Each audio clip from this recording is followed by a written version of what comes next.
Bom, boa tarde, então.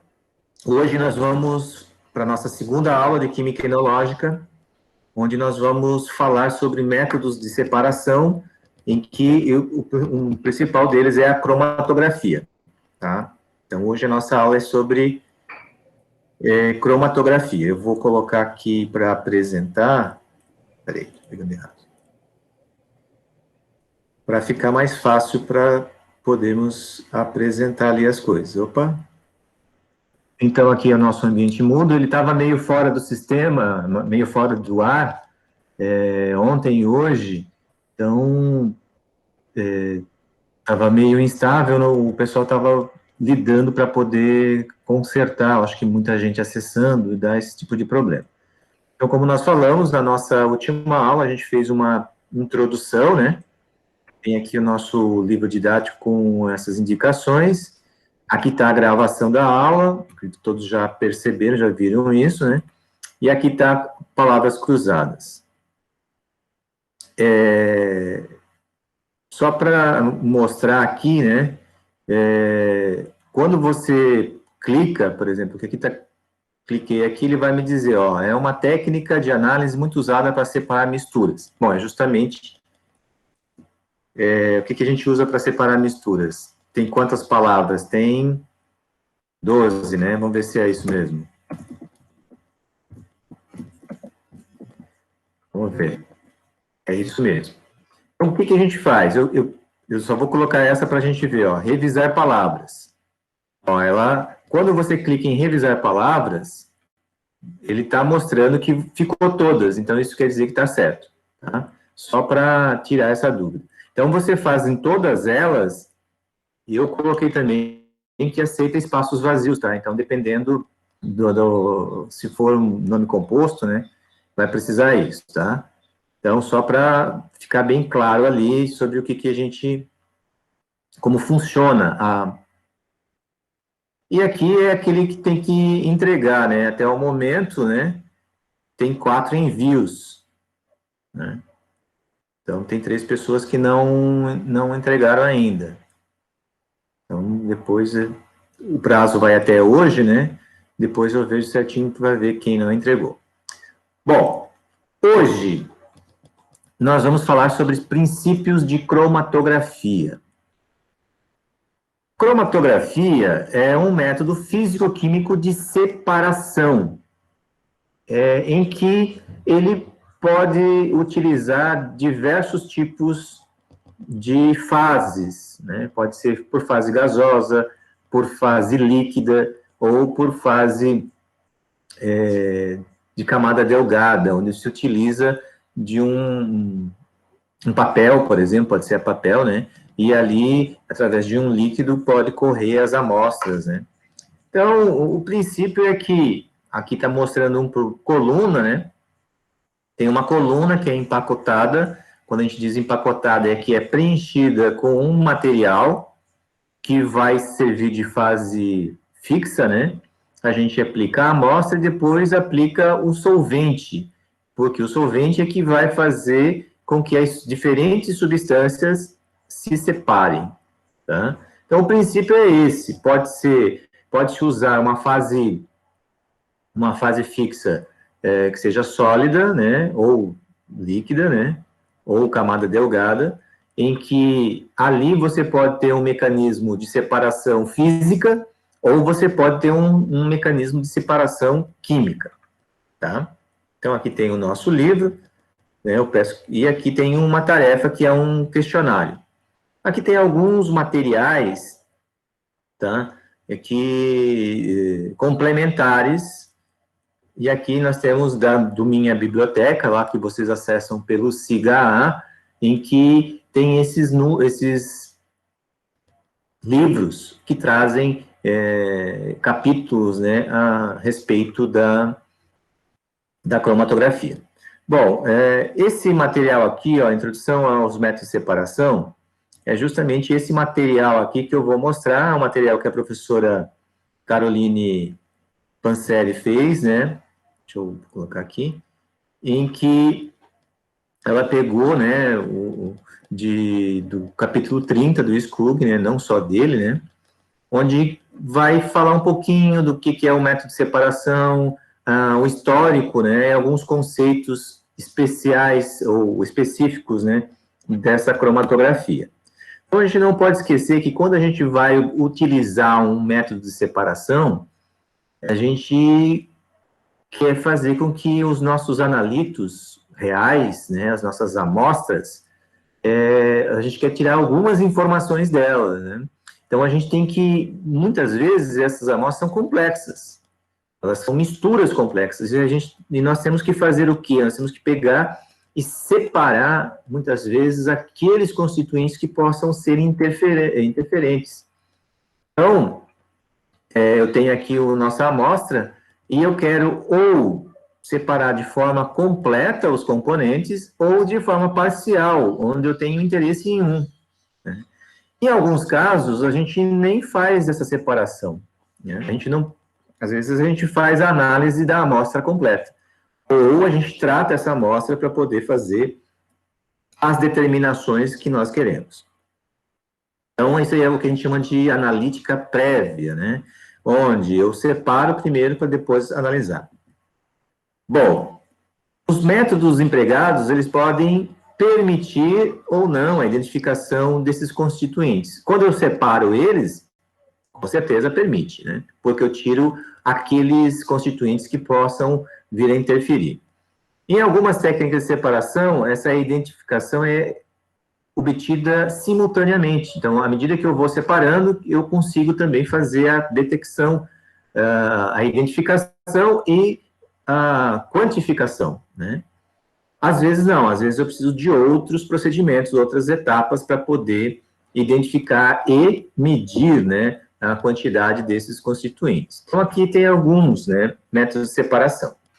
Tem algumas separações mecânicas, né, como precipitação, aí é por diferença de solubilidade, destilação, que inclusive nós utilizamos, né, quando vai identificar o teor de álcool dentro de uma amostra, a gente faz uma destilação, pela diferença de volatilidade, né, para poder identificar o teor de álcool, né. Extração, ou aí eu tenho que ver solubilidade em líquidos, né, immiscíveis ou não. Força centrífuga, centrifugação, gravidade, filtração simples, pressão reduzida, filtração a vácuo. Essas são algumas da classe mecânica, né. Separação através de membranas, né, que daí utiliza-se um gradiente de concentração, que é o caso da osmose inversa, né, ou de pressão, né, que é ultra, nano e microfiltração. Na enologia, alguma coisa é feita nesse sentido, né. Separações governadas por difusão, aí por gradiente de concentração, que são as técnicas cromatográficas, e separação por campo elétrico, né, que são técnicas eletroforéticas, por exemplo, em determinação de DNA, identificação, né, dos pares do DNA, lá da informação genética, né, feita por esse tipo de amostra. O que nós vamos analisar, né, são as técnicas cromatográficas. Bom, quando surgiu isso, né? Surgiu lá com o Mikhail Tsvetii, né, se é isso que se fala, né? Foi um botânico russo que, em 1903, ele aplicou pela primeira vez essa técnica de adsorção e separação dos pigmentos de planta, né? Ele usou o disulfeto de carbono como um solvente e o carbonato de cálcio como uma fase estacionária. O que ele fez? Ele fez uma coluna e, através dessa coluna, ele conseguiu separar esses componentes. E como ele viu que deu separação das cores, ele chamou de cromatografia. Croma, cor, grafia, escrita, né? Então, como é que é a escrita dessa cor, né? Então, vejam, isso é lá no primórdio, né? Aqui tem um pequeno histórico, né? Aí depois, lá em 1942, Martin e o Singe desenvolvem a cromatografia por partição, com isso, inclusive, eles ganham o prêmio Nobel, né? Stein e Moore, em 1946, determinam pela primeira vez a composição em resíduos de aminoácidos de uma proteína, e já na década de 60, né, o Piel desenvolve a cromatografia líquida de alta eficiência, né? que daí dá um outro impulso, porque você não precisa usar tanta amostra ou tanto solvente, né?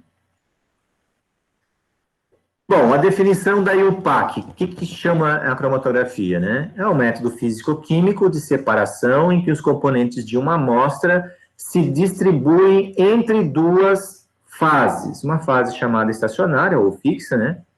De grande superfície, podendo ser sólida ou líquida, e uma fase móvel, que é um fluido, gás ou líquido, que transporta a amostra numa direção definida ao longo dessa fase.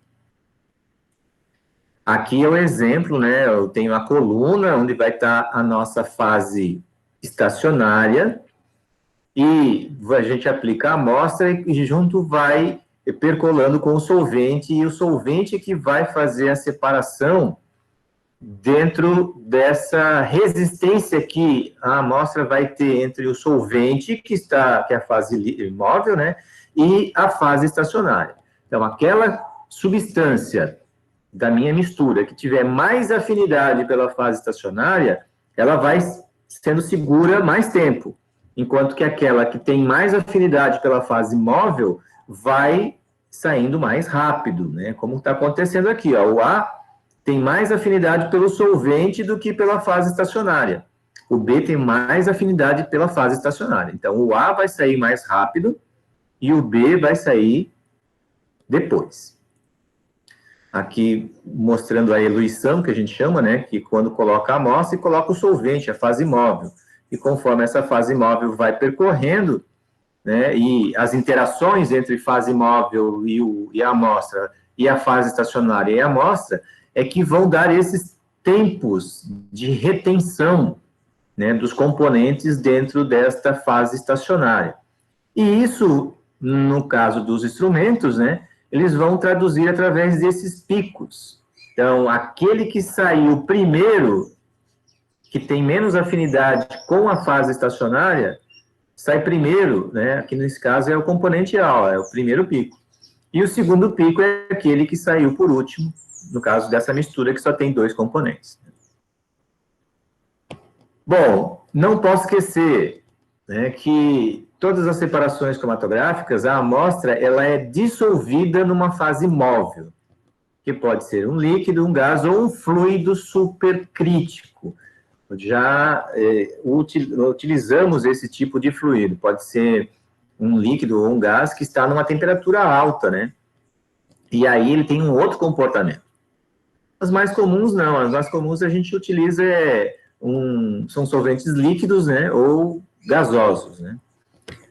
A fase móvel, então, forçada através de uma fase immiscível, né, ou a fase estacionária, a qual ela é fixa na coluna ou em uma superfície sólida. Então, os componentes eles vão sendo retidos pela fase estacionária, né, e se movem devagar, enquanto que aqueles que não são retidos pela fase estacionária vão se mover junto com a fase móvel, né, de forma mais rápida. Então, a diferença dessas migrações é que vão dar o que a gente chama de separação cromatográfica, porque essas fases, essas substâncias, elas vão se separando, vão ficando tempos diferentes dentro dessa coluna, né, ou dessa fase fixa, né. Aqui a gente tem que entender que nós temos algumas classificações desses métodos cromatográficos, tá? Vejam, cromatografia recebeu esse nome por causa da cor, mas agora não tem mais esse sentido. Agora, o termo cromatografia se refere a uma separação de uma mistura por diferentes tipos de mecanismos, né? Então, uma das classificações, em geral, são relacionadas à técnica que é empregada, o mecanismo de separação e o tipo de fases utilizadas. Então, a forma física do sistema define a técnica. A fase estacionária pode ser colocada em um tubo cilíndrico, cromatografia em coluna, ou em uma superfície, cromatografia planar. Então, nós temos escala de separação, suporte de leito cromatográfico, mecanismo de separação. Isso são o que pode classificar. Primeira, né, que é a cromatografia em coluna ou planar. Essa é uma primeira classificação. Depois tem esses 3 itens que nós podemos utilizar. Então, vamos ver a escala de separação. Posso ter cromatografia analítica, aquela que pretende se determinar a composição química de uma amostra, então ela vai separar e quantificar os seus componentes em pequena escala. Então, vejam que a coluna com diâmetro interno máximo de 10 milímetros, quer dizer, é muito pequeno, né? E uma velocidade de fluxo entre 0,1 a 30 mililitros por minuto, que é a fase móvel que vai percorrer a coluna, né? E já tem a cromatografia preparativa, é aquela que pretende purificar e coletar um ou mais componentes para depois, sim, passar pela cromatografia analítica, tá? Às vezes, nós temos equipamentos, agora já bem modernos, que eles acoplam 2 tipos de colunas, uma para preparar e a segunda para poder quantificar o analito que se quer, né? Pela escala de separação, então, né, vejam que nós temos 2 tipos, né, na cromatografia de coluna, na cromatografia analítica, né?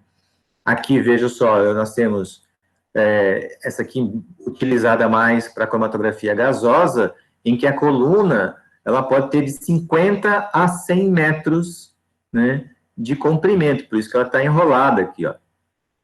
Por quê? Porque o gás, né, ele vai percolar, ou vai fazer esse trânsito bem mais rápido, né?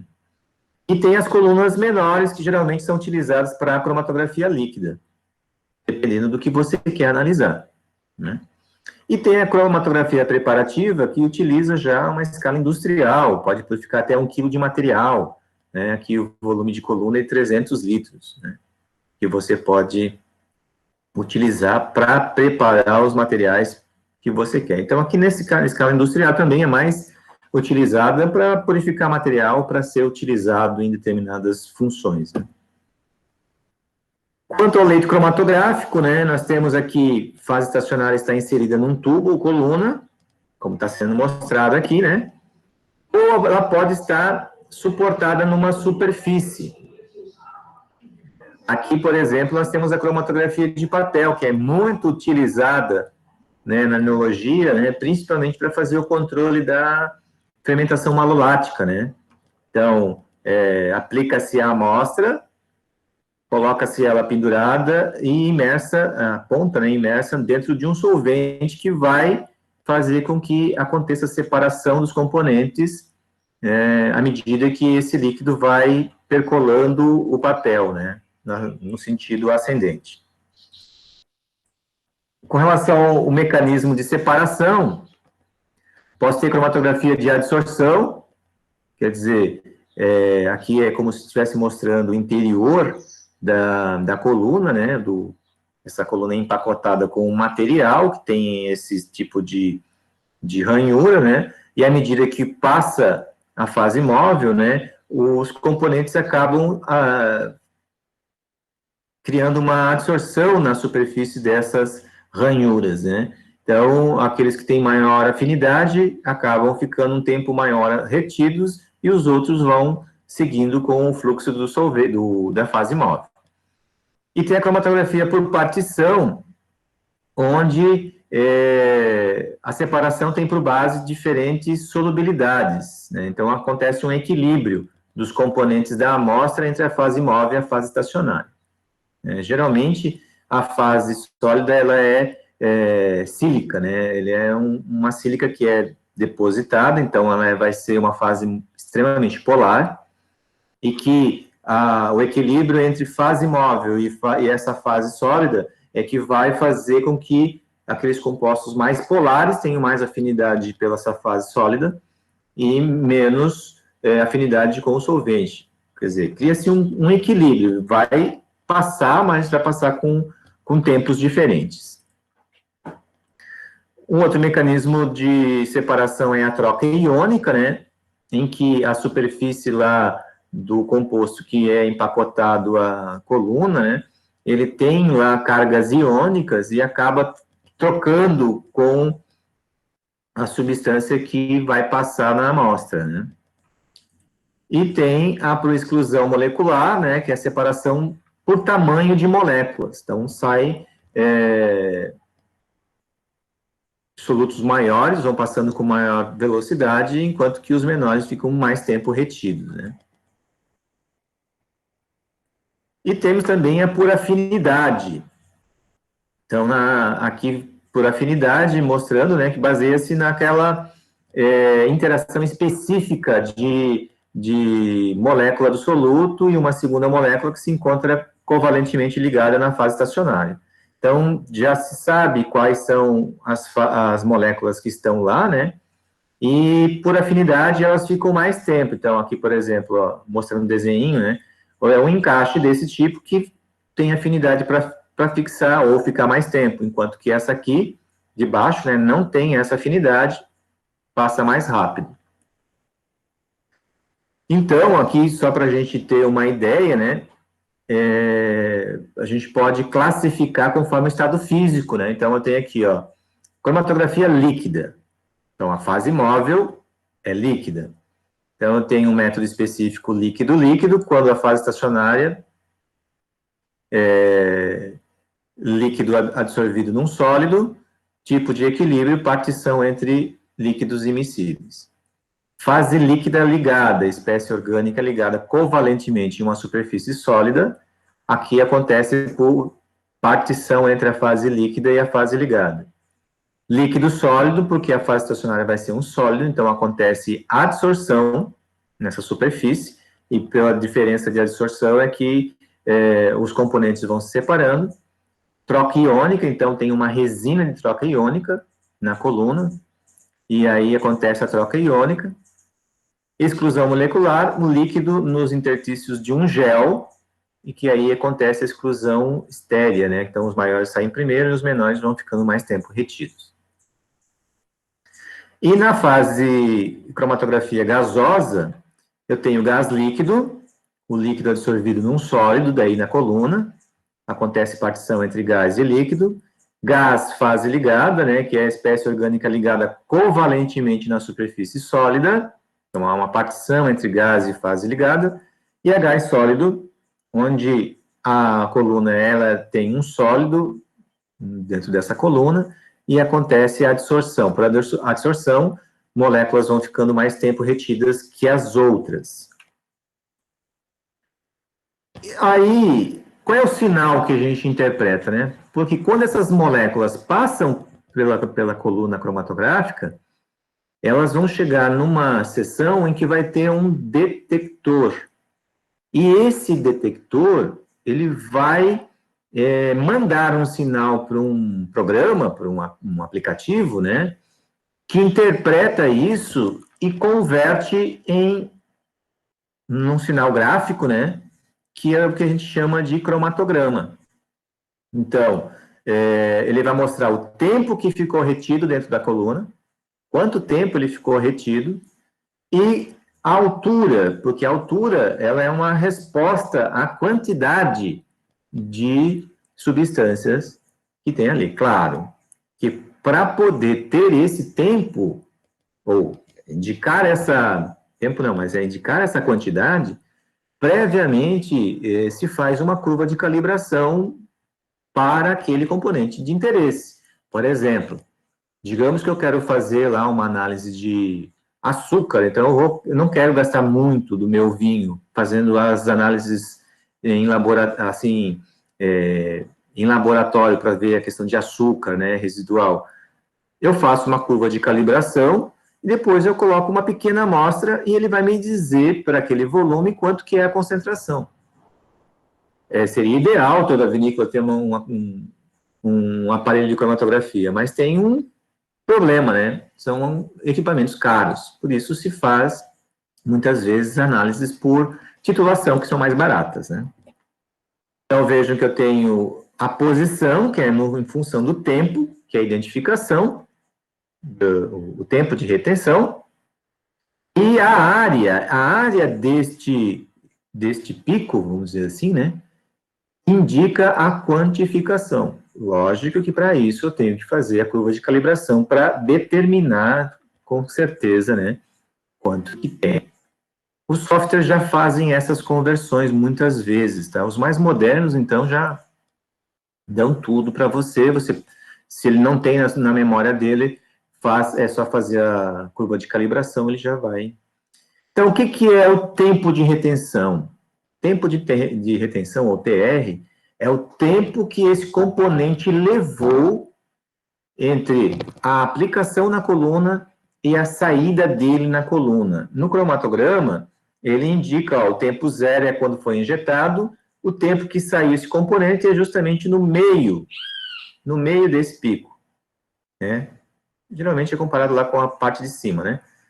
Então, esse é o tempo de retenção. Aqui, por exemplo, ó, foi de 1,67 minutos. Tá? Então, é o tempo que ele levou para percorrer a coluna. Aqui, por exemplo, ó, tem um pico bem menor, né? Mas ele levou 0,34 minutos. Então, ele teve maior interação com a coluna, né? Ficou mais tempo retido. Ah, desculpe. Contrário. Esse ficou mais tempo retido, esse que ficou, não teve muita interação, saiu antes, ó, saiu mais cedo. Esse demorou mais tempo dentro da coluna, por isso que ele ficou lá 1,67 minutos. Tempo morto, ou tempo de retenção FM, né, que é o tempo necessário para que o soluto não retido passe através de uma coluna cromatográfica. Tá? Que é esse tempo morto aqui, ó, 0,34. Que ele vai dizer que é o tempo que levaria, né, para poder passar. Tempo de retenção ajustado é justamente tirar a diferença, né, entre o tempo que levou e o tempo... Porque muitas vezes esse tempo morto, que eles chamam, é o tempo que eles levaram para poder percolar com o solvente também. E aí você está contando já o tempo, mas a amostra ela foi introduzida depois, né? Mas é um ajuste que se faz, geralmente se faz isso já pelo equipamento. Aqui vem, né, o pico, né, do soluto, né? Essa largura e altura é o que vai dar a área, né? Então, geralmente esse pico, né, é medido na base ou a meia altura. Por quê? Porque a base muitas vezes tem não tem especificamente onde que é, né, a base. Então, geralmente eles usam meia altura do pico para que não tenha, vamos dizer assim, erro, né, na hora de fazer essa quantificação. Então, ou aqui, né, ou meia altura. Geralmente eles usam mais meia altura, porque daí tem como fazer o cálculo dessa área de forma mais precisa. Então, essas medidas, né, são através das duas linhas tangentes, né, do pico, e ele vai dar esses valores, né, que são medidos aí por um método gaussiano. Então, aqui dá a altura e com essa área. Volume de retenção, né? Então, aqui nós temos a extensão do alargamento da banda, depende do tempo, né, que tem esse fundo morto, né, e em contato com a fase estacionária. Então, o volume de retenção é o volume da fase móvel necessário para eluir o analito a uma dada vazão. E ele é dado justamente por essa relação, que vai ser o tempo de retenção vezes o F, né? Então, o volume morto também, então daí é o tempo de retenção do volume morto vezes esse F. Que no caso, vai ser a vazão, né? Quantos mililitros de fase está passando por minuto, né? O fator de retenção, então, é o grau de retenção de um componente da amostra na coluna, sendo definido como o tempo necessário para eluir o pico TR, né? Menos tempo necessário para a fase móvel passar através da coluna. Então, isso aqui é tudo calculado devido a alguns testes que você faz com seus analitos, né? Não vou entrar muito em detalhe dessa parte, a gente precisa entender como é que funciona, né? Aí tem fator de retenção, que é calculado justamente por esses tempos, né, entre o tempo de retenção e o tempo morto, né? Então, aqui tem os fatores de retenção. Constante de distribuição, ou eficiência de uma coluna, né? Como é que a gente vai ver isso? Através dos picos, geralmente a gente vai através dessas leituras.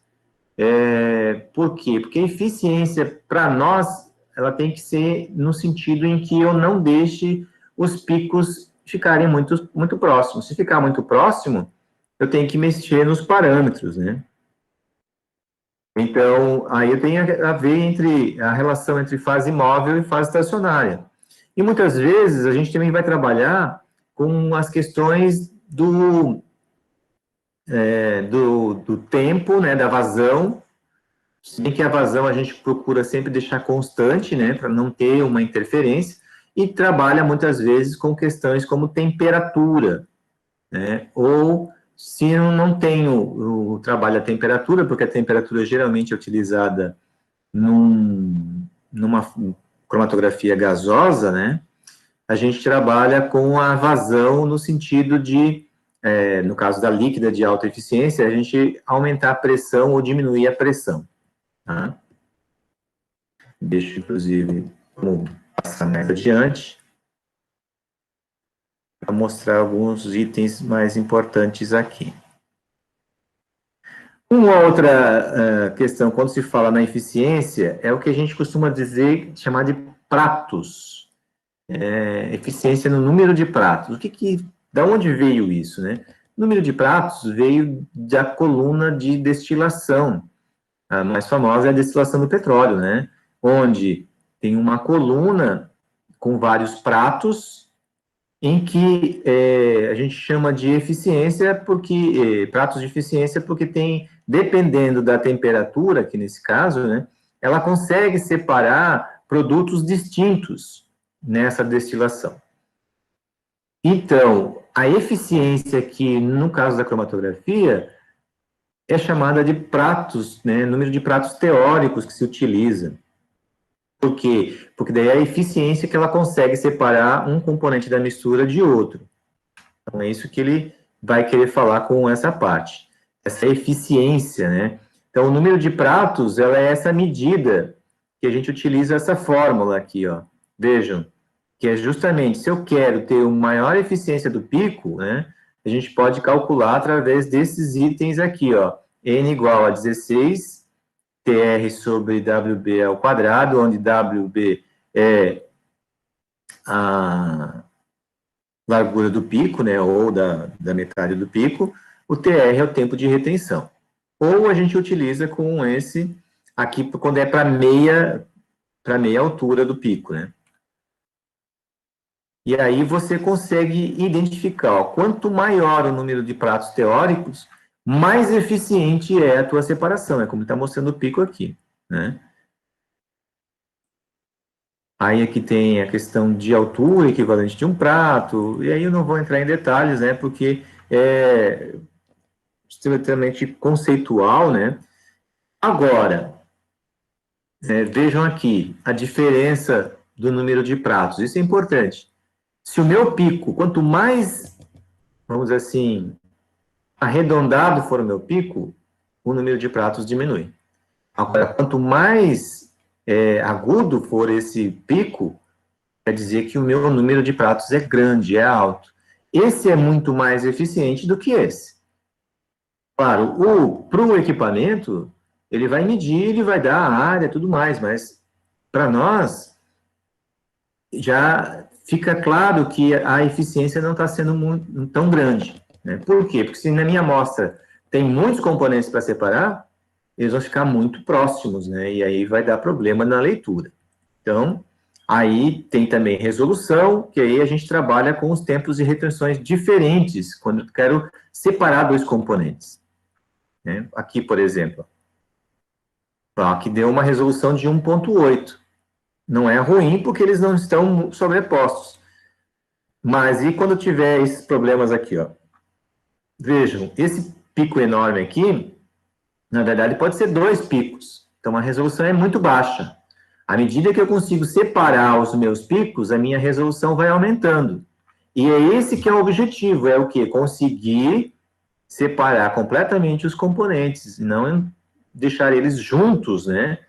Que daí a minha resolução não é boa. Então, eu não consigo medir com exatidão, né? Cromatografia planar, ou também chamado cromatografia, em alguns casos, de papel. Chama de planar porque posso ter outros tipos de material impresso numa superfície que não o papel, né? Que não usar o papel. Então, aqui nós temos alguns parâmetros de retenção, né? Depende que você vai injetar. Se for em coluna, né? Aí, qual é o solvente que você está usando? Aqui está dizendo o seguinte, ó, uma mistura de benzeno, tolueno e metano foi injetada em um cromatógrafo a gases. O metano produziu um pico fino após 42 segundos, enquanto que o benzeno necessitou de 251 segundos e o tolueno foi eluído em 333 segundos.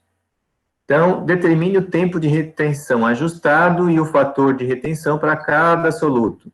Como é que eu vou fazer isso aqui? Então, eu tenho que ver, né, determine também a retenção relativa entre benzeno e tolueno, estibeno. Isso aqui eu acho que são exemplos, né, que a professora está mostrando, ela vai pedir aqui como tarefa, né, pedir como tarefa. Bom, por que eu mostrei isso aqui? Isso aqui é um material que vocês vão utilizar, que está aqui, né? Porque no nosso material aqui, eu coloquei bem mais geral, ó. Vocês podem ver aqui, eu coloquei a história da cromatografia, vou falar do Michael lá, né, o Sweat lá, e depois como é que foram utilizados, né? Vejam aqui, ele botou carbonato de cálcio e colocou a mistura lá em cima, e depois ele eluiu com um solvente, né, para poder ver como é que ficaria a separação. E dessa separação aqui evoluiu para toda a cromatografia que nós entendemos hoje, né? Então, esse aqui está o histórico, que tem leitura complementar, leitura obrigatória, então fiquem atentos, né, para fazer essas leituras. Temos aqui o princípio da cromatografia. Desculpa que está lento, né, o nosso...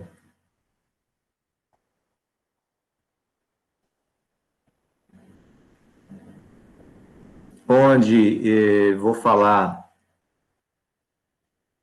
de como funciona, que a gente acabou de ver, né? Esse princípio, ele é pela interação da fase móvel e da mistura, né, com a fase móvel e a fase fixa, né?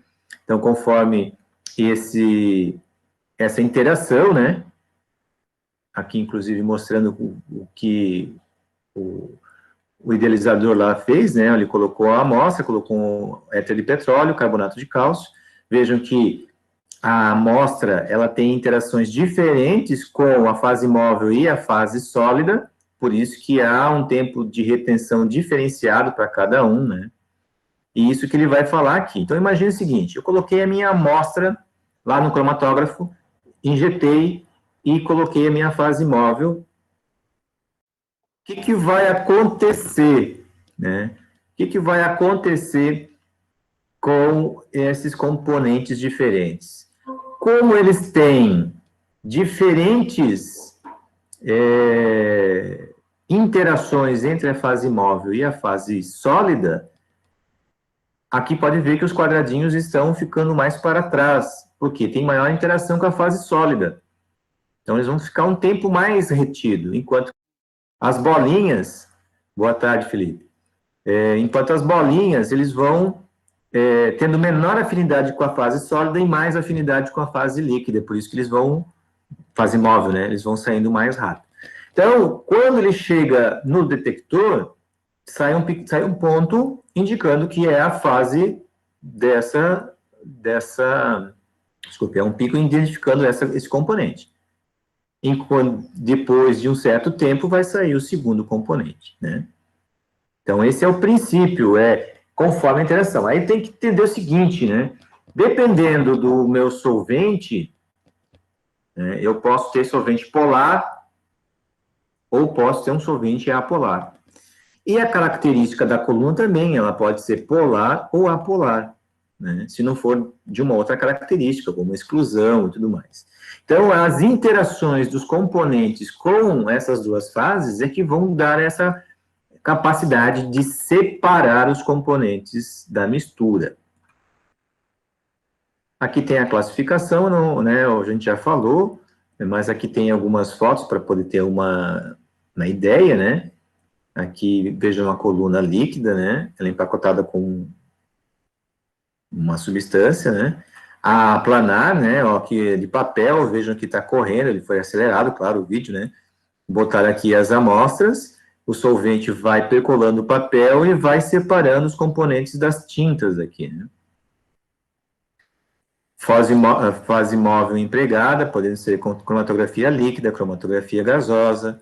Cromatografia líquida se divide em outras, né? Assim como a gasosa, né? Então, aqui tem um mapa, né, de cromatografia. Em coluna ou planar? A planar pode ser líquida, que é líquido, então, com papel, né? Líquido numa super sólida, ou líquida numa fase ligada, que dá a camada delgada, que a gente chama. Em coluna, gás. Gás líquido, gás sólido ou gás fase ligada. Então, aqui tem os nomes dos métodos. Fluido supercrítico, em uma fase sólida ou uma fase ligada. Líquida, líquida, líquida, líquida sólida ou líquida em fase ligada. Então, esses são os tipos que nós podemos ter. Então, tem o critério, né, que é a classificação, que é a cromatografia, a técnica, a fase móvel, e aqui as fases estacionárias que são utilizadas e o tipo de cromatografia. Cromatografia de papel, cromatografia de camada delgada, cromatografia de gás líquido, cromatografia de gás sólido, cromatografia de gás de fase ligada, cromatografia de gás química, né? Deve ser com substância química. Cromatografia supercrítica sólida, cromatografia supercrítica de fase ligada e assim por diante. Aqui a cromatografia planar, né? Mostra aqui o de papel, em que, vejam, aqui a gente aplica as amostras e com o tempo, né? O solvente vai percolando o papel e vai separando as amostras, né? Então, e aqui em cima a gente marca onde parou o solvente, que é o que a gente chama de frente de solvente. E conforme a distância, né, dos componentes para o ponto de aplicação, a gente consegue tirar o que a gente chama de RF, né, que RF vai ser, então, o tempo de retenção, né? É um fator de retenção. Então, aqui, a cromatografia de papel, ó, como eu falei, né? Aqui ele aplicou as tintas, né? Ou pode ser provavelmente de canetinha. Depois que eluiu o solvente, ele conseguiu separar. Por exemplo, o vermelho tem 3 componentes. O verde tem 2. E esse azul tem 2 também. Aqui, nós temos a cromatografia descendente, a fase móvel fica numa parte superior, junto com o papel, e aí ela vai percolar e vai descer. Tá? E aqui tem uma cromatografia radial, né, em que coloca a amostra aqui no meio, e aí o solvente vai percolando e causa esses desenhos aqui que a gente acaba vendo. Então, aqui tem a amostra, né, papel cromatográfico. Nem sempre é papel, tá? Como eu falei, pode ser uma placa de vidro com um material que é aderido nesse vidro e coloca-se dentro de uma cuba com o solvente e faz a aplicação das amostras para poder separar. Tá, e na enologia, né? Como que a gente utiliza esse conhecimento de cromatografia, né? Como eu falei, né, na cromatografia líquida a gente usa para muitas coisas, né?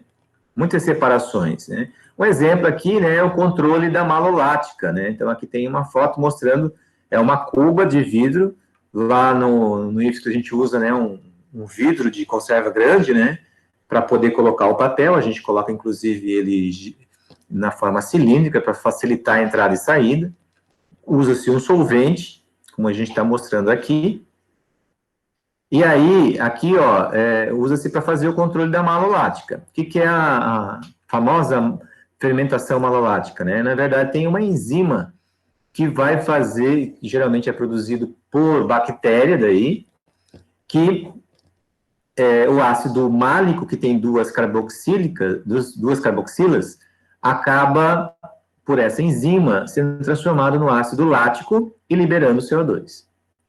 Por que se faz isso? Porque daí se reduz a acidez, né? Isso faz principalmente nos vinhos tintos, né? Então, por essa ação microbiológica, a gente reduz a acidez do vinho. Aqui mostrando, então, ele pegou várias amostras para fazer esse controle, né? Então, vejam, o ácido tartárico, ele fica mais abaixo, né? Tem um ponto de retenção de 0,16 a 0,20, né? O málico daí já vai até aqui no ponto de 0,44, vejo que aqui ele colocou o padrão para ter esse controle, né? E o ácido lático, ele vai lá em cima. Por quê? O tartárico é um ácido carboxílico maior. Então, ele vai ficar retido, ele vai ter maiores interações com o papel. Por que se usa o papel aqui, né? O papel, a gente não pode esquecer que é celulose. Celulose vai ter... na verdade, um polissacarídeo, que tem várias estruturas OH, né? E essas estruturas OH são polares. E não posso esquecer que os ácidos carboxílicos têm lá as carboxilas que vão formar atrações com essas estruturas do papel. Então, quanto maior a polaridade, né, ou o tamanho, ele vai ficar mais tempo retido. O ácido lático é o menorzinho, então por isso que ele vai fazer esse caminho muito mais rápido, ou mais alto, né? Ele tem um tempo de retenção, um fator de retenção aí, ó, menor, né? Se a gente, ou ele percorre um caminho maior, porque ele vai ser carregado pelo solvente, né, do que os outros, né? Vejo que aqui o teor de retenção faz com que eles fiquem quanto maior o fator de retenção, quanto maior a interação, menor é a retenção. Quer dizer, o caminho que ele percorre é menor, né? Então, quanto maior for o fator de retenção, quer dizer que ele percorreu, ele teve menor interação com o papel e chegou mais alto. Também tem a questão do tamanho da molécula, né? Então, leva isso em consideração. Então, pode ver, ó, aqui, ó, todos esses fizeram a malolática, né? Enquanto que aqui, ó, esse aqui é o padrão da malolática, ó, esse aqui não fez, esses aqui não fizeram, ó. Esses aqui fizeram, porque tem praticamente só ácido tartárico e o málico. O tartárico e o lático, tartárico e o lático. E aqui não tem lático, ó, nessas amostras, indicando que não foi feito ainda a malolática. Então, isso é uma técnica rápida, entre aspas, né, que leva algumas horas para fazer esse trânsito, mas é rápida no sentido de prática, de fazer na vinícola para controlar a malolática. Mesmo porque a malolática, como é uma fermentação, ela demora um tempo, né? Então, você pode controlar, já está no ponto, não está no ponto, e assim por diante.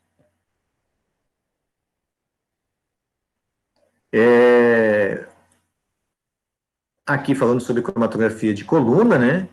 Como é que acontece o eluente na entrada, né? E o eluato na saída. Então, aplica-se a amostra e coloca-se o solvente para poder fazer essa corrida. Lógico que nos equipamentos modernos, né, você tem lá uma seringa de injeção das amostras, a gente ocupa menor volume de amostras agora, dependendo do equipamento, você usa microlitros de amostra. E ele já te dá um perfil cromatográfico completo dessa amostra, né, dependendo do que você tem. Então, aqui tem um esquema básico de um cromatógrafo, né? Então, de coluna, né?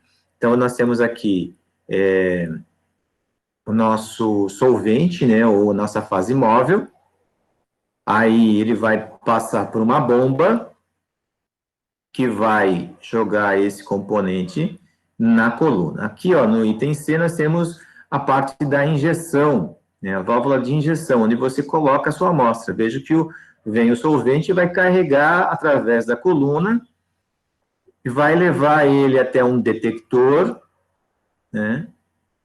E aí, passar pelo o detector vai indicar a quantidade ou qualidade, né? E depois ele é descartado. Então, o detector, ele vai mandar o sinal para um software que vai identificar através de picos, né, os componentes da mistura. Então, esse é um esquema básico de um cromatógrafo de coluna. Tanto faz se ele vai ser, aqui no caso, a líquida, né, porque tem as bombas, né. Então, aqui é a cromatografia líquida. E um outro esquema básico mostrando isso. Então, tem a fase móvel, passa por uma bomba, tem a injeção, esse fase móvel vai carregar através da coluna, chega no detector, o detector manda o sinal para o computador e processa, e os resíduos são descartados, né? Aqui, inclusive, ele está falando que é da CLAI. CLAI significa cromatografia líquida de alta eficiência. Aqui está mostrando um equipamento bem compacto hoje. Já foram enormes, mas hoje eles são compactos, né? Então, aqui está mostrando tudo isso. Aqui tem as fases, né? Fase móvel, né? E tem também um espaço para colocar a amostra, né? Então, vejo que daí no computador vai sair toda a informação. A coluna da cromatografia líquida, né? CLAI em português, tá? Vocês já ouviram com certeza o HPLC, que é eu esqueci. High Pressure Chromatography, né? Liquid Chromatography, uma coisa assim, HPLC, tá? Que é a sigla em inglês. Aqui é a sigla em português. Então, vejam que as colunas, vocês vão notar, ó, elas são menores se comparar com a cromatografia gasosa. Bem menores, né? Mas, para o que se quer para a cromatografia líquida, para separação, aí você só tem que escolher o tipo conforme o teu analito. Aqui mostrando um cromatógrafo, né? Aqui é uma mistura de paracetamol e cafeína, né? Então, ele está mostrando os tempos de retenção. O paracetamol saiu antes e a cafeína saiu depois, ao tempo de retenção. 1 minuto e pouco para o paracetamol e aqui quase 3 minutos para a cafeína. Por que isso? Cafeína é polar, né? Então, ela teve maior interação, por assim dizer, com a coluna, né, do que com a fase móvel, enquanto o paracetamol teve uma interação menor. Aqui, ó, o tetramizol, né, tá mostrando aqui os dois picos, né, de retenção dos enantiômeros. Por quê? Porque ele vai apresentar esse enantiômetro, vamos dizer assim, um isômero dele óptico, né? Então, vejam que eles têm tempos de retenções diferentes. Aqui está 24,63 e outro 27,29, né? Então, vejam, às vezes a gente tem que trabalhar com fatores para poder, como diferença de pressão, aqui no caso da líquida, né, para poder separar bem esses componentes. Tem uma leiturinha obrigatória, né, e a gente passa para a gasosa. Qual é a diferença da gasosa? Primeiro é a fase móvel. A fase móvel vai ser um gás, de preferência um gás inerte. O mais utilizado é o hélio, tá? Mas pode ser uma mistura de gás também. Então, veja, esse gás vai ser o gás de arraste. Você tem aqui tudo isso, a coluna, controlador de fluxo, injeção da amostra, né? O detector, tudo está dentro de uma câmera controlada. Principalmente a coluna vai estar dentro de um forno, muitas vezes, para manter uma certa temperatura. Por quê? Porque ele vai trabalhar com a fase gasosa. Então, o gás vai passar pelo injetor, então você injeta a amostra, o gás vai arrastar através dessa coluna. As colunas são muito maiores do que as colunas da CLAI, né? variam de 50 a 100 metros de coluna, por isso que elas são enroladas, e tem um diâmetro muito menor do que o diâmetro da CLAI, né, da cromatografia líquida. Depois que ele faz todo esse trânsito, ele passa pelo detector, né, e que manda o sinal para o software. Tá? Então, esse é o esquema básico de uma cromatografia gasosa. Aqui, então, só mostrando, né, ó, entrou os componentes, entrou a mistura lá na coluna, são separados, tem diferentes tempos de retenção, chega no detector, né, que acontece aqui na coluna, né, e aí, ó, saiu o primeiro, depois saiu o segundo, depois o que ficou mais lento sai por último. Então, os picos indicam quem vai saindo e qual as suas quantidades que vão saindo, né? Então, vejam que o tempo de retenção, ou seja, o tempo que ele vai demorar é em função dessas interações dentro da coluna. Aqui está a instrumentação, novamente, né, do CG, então tem o gás aqui tem os controladores de vazão, para manter a vazão dentro daquilo que a gente espera, né? Aí tem aqui a injeção, passa depois pela coluna, né? Aqui é só a primeira parte, né? Os controladores de vazão que a gente tem. Aí aqui, a coluna, olha só a coluna, ela fica dentro de um forno, porque ela tem que estar numa temperatura constante. Apesar de o instrumento ser compacto, ele tem esse forno que é necessário. Aqui a coluna, né? Vejam aqui, uma coluna empacotada aqui.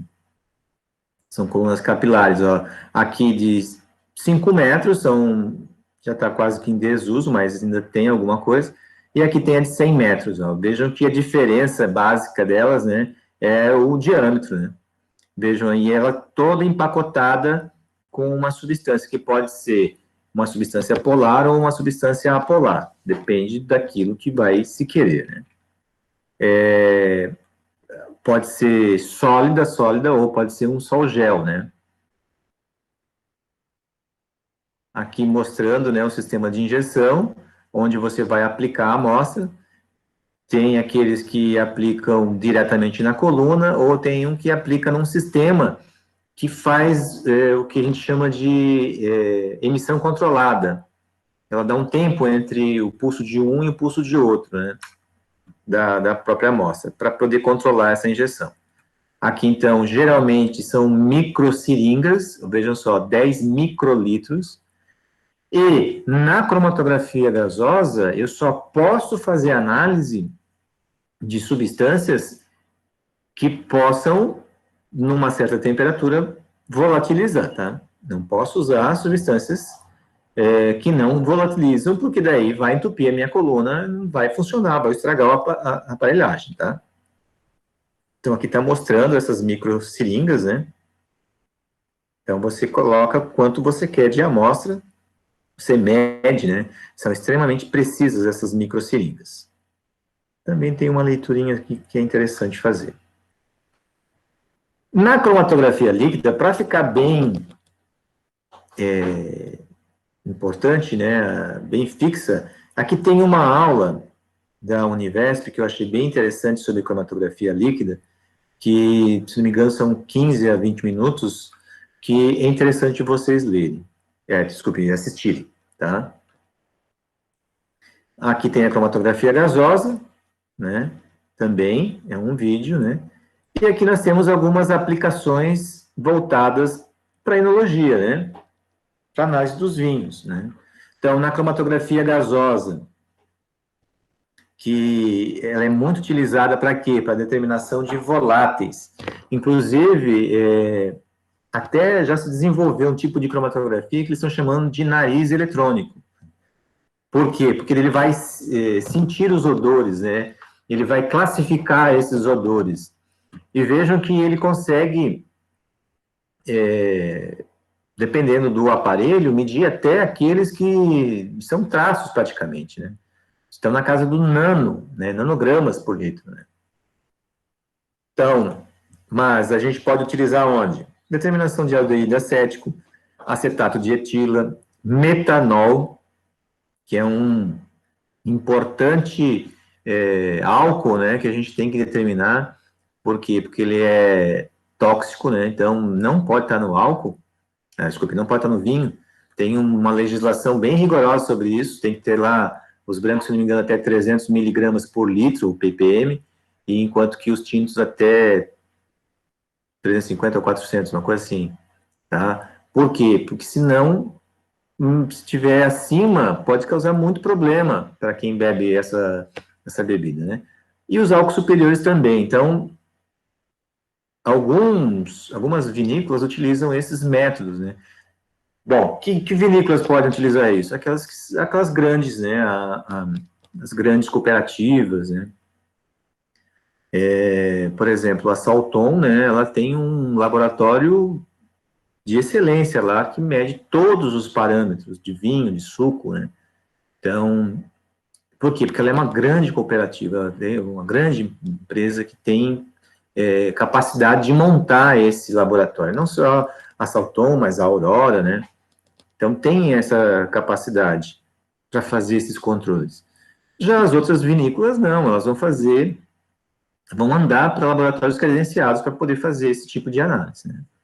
Então, valores normalmente encontrados no vinho variam de traços a 50 miligramas por litro de aldeído acético, 40 a 180 miligramas de acetato de etila, 40 a 250 miligramas por litro de metanol, de 1 a 40 por litro de propanol.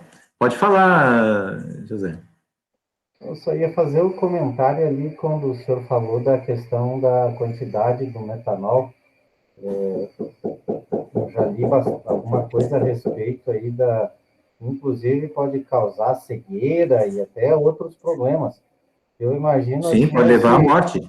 esse pessoal assim que faz com todo o respeito para quem produz o colonial, né? Esse mais colonial, mais caseiro, mas assim a dificuldade para poder ter esses parâmetros aí e não colocar alguma coisa em risco, né? Mas aí assim, ó, por exemplo, quando é o colonial, muitas vezes o método que ele faz já consegue evitar esse tipo de coisa, claro, porque ele aprendeu isso, né? Alguém provavelmente ensinou ele a fazer daquela forma que evita isso, mas o controle é importante. Tu quer ver um problema sério de metanol? É cachaça ou bebidas alcoólicas destiladas. É um problema sério, não só com o metanol, com o furfural também, que é uma outra substância tóxica. Então, mas quando se utiliza um destilador de cobre, evita-se esse tipo de problema, tá? O metanol, muitas vezes, pode ser um subproduto na fermentação, tá? Contaminação, tá? É que pode acontecer. Por isso que pode ter no vinho, né? Por quê? Porque é um produto de fermentação. Então, pode ter uns desvios metabólica que podem levar a esse tipo de contaminação. Até mesmo de produção desses álcools maiores aqui, esses superiores, né? Mas desculpa. Pode falar. Mas todos os dois vinhos, tanto o vinho fino quanto o vinho de mesa, todos os dois têm níveis aceitáveis de metanol. Não é uma exclusividade do vinho de mesa. E ainda assim Sim. É muito difícil que aconteça. Olha, mesmo que faça uma termofermentação, é muito difícil que ele ultrapasse os níveis da legislação. Mas pode acontecer, tá? Porque Sim, às pode vezes acontecer. Já teve uma contaminação feia na Europa. Há um tempo já teve contaminação aqui no Brasil também, mataram pessoas, mas não é uma coisa comum e não é uma exclusividade do vinho de mesa. Controles. Uhum. Sim, mas justamente por causa dos controles, tá? A gente foi visitar, não sei se você estava junto, Sam, a gente foi visitar lá em Água Doce, como é que é o nome daquela vinícola? Água Doce eu não fui. Como é que é o nome daquela vinícola lá que até deu aquele tornado e pegou a loja? Não sei Világio... qual é. Tem Conte? Esqueci o nome lá. Não, Conte Világio Grande? Világio Grande, Világio exatamente, lá no Grande. Grande. Inclusive, foi nosso aluno, né, que ele estava nos mostrando lá. Ele estava falando que eles estavam com um vinho lá que estava pouca coisa acima do limite, mas que eles não podiam comercializar.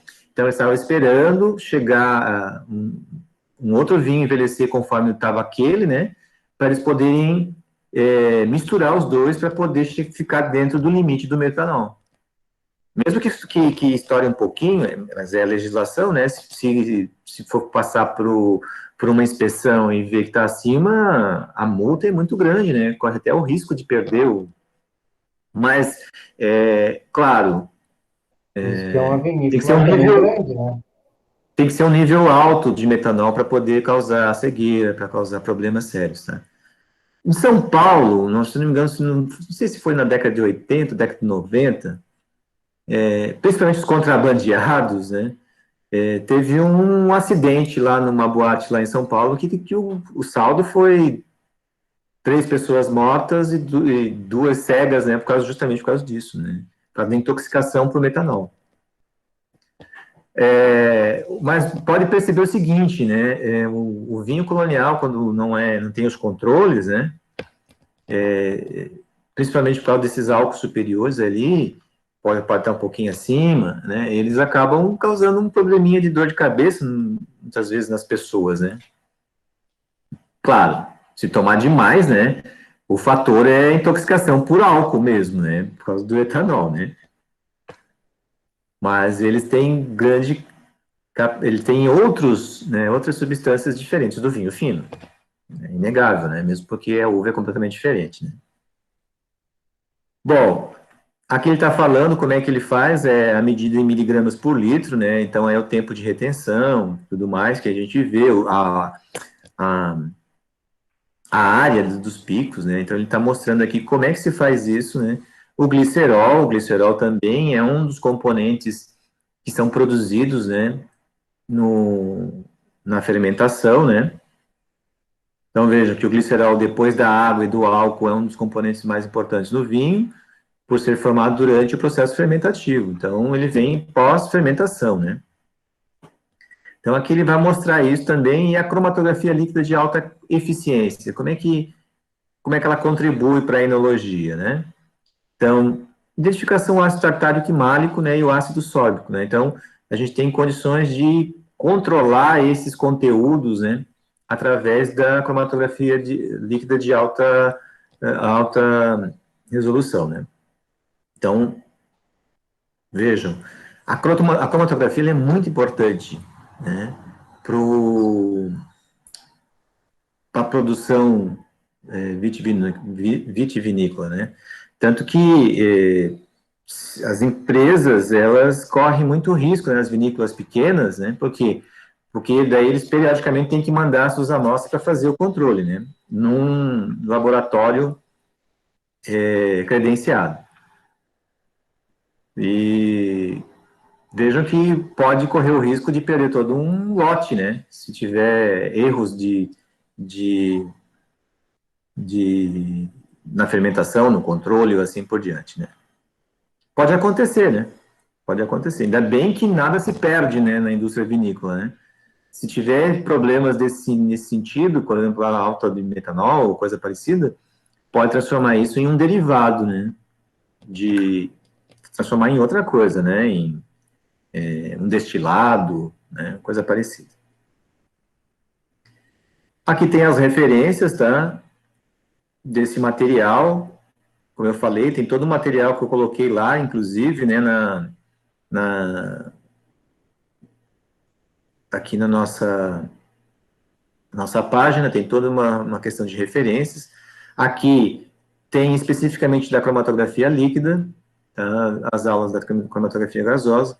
Não vou entrar especificamente em como calcular as coisas, porque eu acho que isso não é o nosso papel, é entender mesmo, porque nós não temos isso no nosso campus, assim, estamos tentando comprar um cromatógrafo para o nosso campus, seria um divisor de águas para a gente pesquisar bastante coisa nessa área, né? Mas no futuro nós vamos ter, né? Mas então vocês têm que saber como é que se faz isso, né? Os cromatógrafos, né, a gás, inclusive tem agora os mais modernos com um detector de massa, né, ele é muito útil para identificar certas características, né? Como eu falei, né, os voláteis, a questão quais moléculas dão os aromas, né, o sabor, né? Hoje já tem algumas técnicas que ajudam muito nesse sentido. Por exemplo, tem na cromatografia gasosa se faz uma extração primária, né, das substâncias, das moléculas que dão esse odor, que são aquelas mais voláteis, aquelas que a gente, na análise sensorial, né, primeiro a gente faz o odor, né, analisa o odor da amostra, né. Então, a mesma coisa, pega-se uma amostra, coloca-se dentro de um aparelhinho que tem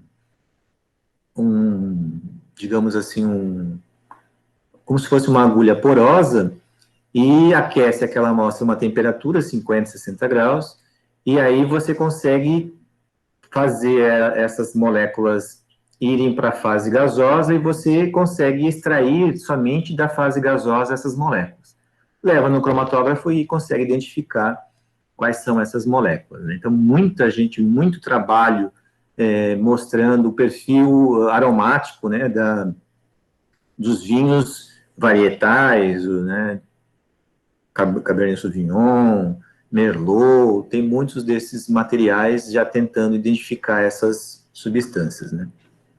Então, seria interessante, né, termos isso no nosso campus, né? Acredito que agora com o mestrado, né, que vai sair o ano que vem, né, o mestrado em rede lá com o Bento Gonçalves, a gente consiga, com projetos, começar a equipar melhor, né, o nosso laboratório. Mas não inviabiliza, tá? Porque a cromatografia de papel funciona para controle da malolática, né?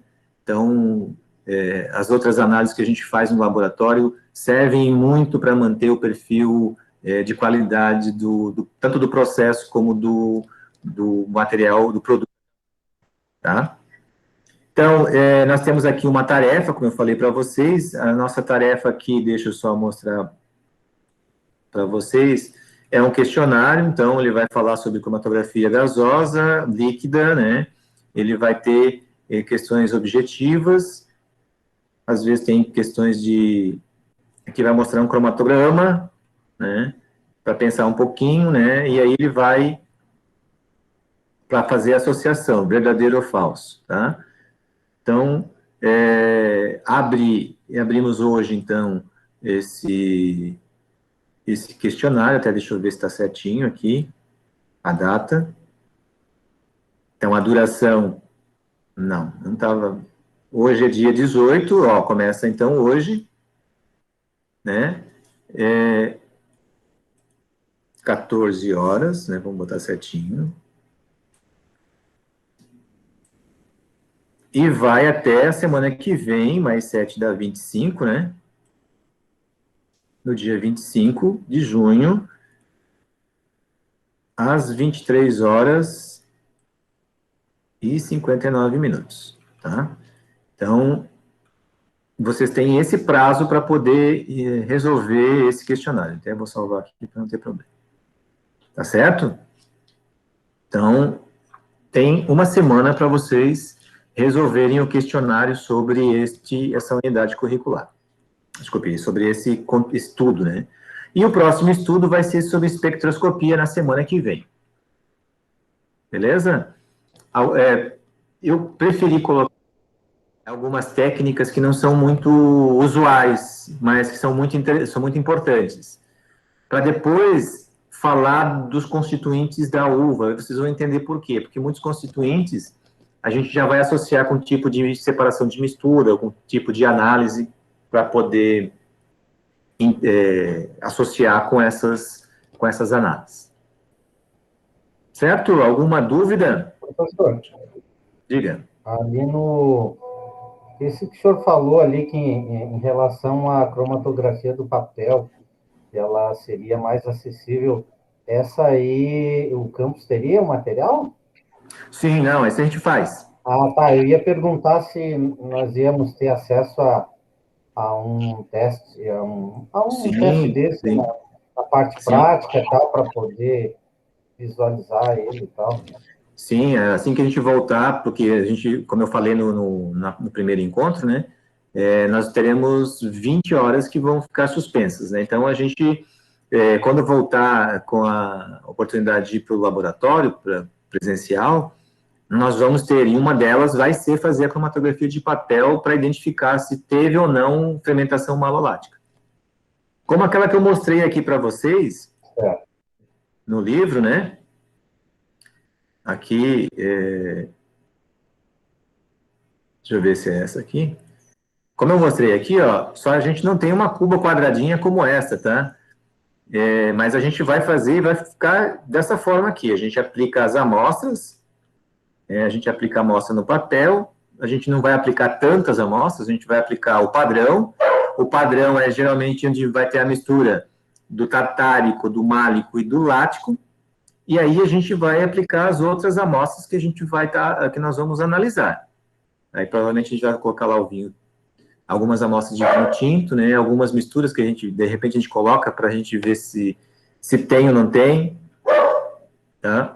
A gente até pode botar amostras de branco, né? Para ver, porque o branco geralmente não faz, né? Malolática, né? Então, a gente pode ver o perfil de como vai ficar. Tá? Isso a gente faz no laboratório, sim. Mesmo porque vocês vão fazer, quando chegarem em vinificações, né? Fazer as práticas de vinificações, depois que passa pelo processo da fermentação alcoólica, aí vai para a malolática e daí vai fazendo o controle. Né? Então, dá-se um tempo e vê se já está com o perfil adequado para parar a fermentação. Certo? Dúvidas? Ok. Tudo certo. Então, deixa eu parar aqui. Eu aviso vocês que, então, quem não fez a tarefa ainda da primeira aula, por favor, faça, até hoje às 11 horas e 55 minutos. E essa tarefa de hoje vai até a sexta-feira que vem, tá? Deixa eu ver aqui o nosso planejamento, que eu acabei não vendo. Nós temos aula em algumas segundas-feiras, mas ainda no dia 28. Então, na próxima semana, que é dia 25, a gente tem aula normal e depois já na próxima segunda, tá? Então, até semana que vem, então, que semana que vem a gente tem aula normal de espectroscopia e na outra semana a gente já vai na segunda-feira, porque são 2 encontros para a gente poder fechar a carga horária. Tá certo? Tranquilo? Alguém, acho que mandou uma mensagem no chat, né, que eu não vi, né? Professor, Certo. a, aquela atividade da cruzadinha lá, das cruzadas, só é uma para fazer? Porque quando eu fiz uma, apareceu outra diferente? Não, acho que é a mesma, sabe por quê? Vai repetindo? Se você não conferir antes, ele vai refazer outra. Porque Então, você foi o não. que aconteceu comigo. Só muda de lugar, né? Foi o que Isso, aconteceu. Eu achei exatamente. que eram várias também. Aí eu fiz Daí umas eu três tinha Não. umas parecidas e tal. Então, acho que eu fiz umas 6, 7 vezes aí. Ele ganhou, então eu fiz 3. É que ela acontece o seguinte, gente, é que a cruzada, se você não faz ela totalmente correta e confere antes, então quando você dá enviar, ele vai achar que você não acertou e ele vai refazer uma nova, com novas posições. Tem umas 7, 8 aí, então, para conferir. Mas aí registra alguma, pelo menos, ou quando repete, assim? Oi? Não, é que daí ele vai ver a porcentagem de acerto que você teve, tá? Ele vai dar uma nota daí, se você não acertar 100%, né? Entendi. Porque daí o cômputo da média vai ser assim, 3 da cruzada mais 7 da tarefa. Aí vai fechar o 10, tá? Dessa unidade. Tá certo? Então, só para ver se agora, nem sei o que ele registrou mais lá, de tantas que eu fiz aí. Eu achei que eram várias, daí teria que Pois ver é. o que ele registrou. Mas aí fica a dica, quando aparecer outra, que vai aparecer, quando aparecer outra, primeiro façam lá uma conferência antes de enviar, porque daí ele vai mostrar lá quantas palavras ou quantas letras você acertou. E se tiver palavra errada, ele vai te apagar aquela palavra, vai continuar em branco. E aí você vai ter que ir indo até acertar. Entendi. Tá? Mas ele aceita parcial, tá? Ele aceita parcial. Tá. Tá certo? Dúvidas? Se não temos dúvidas, então eu vou parar a gravação e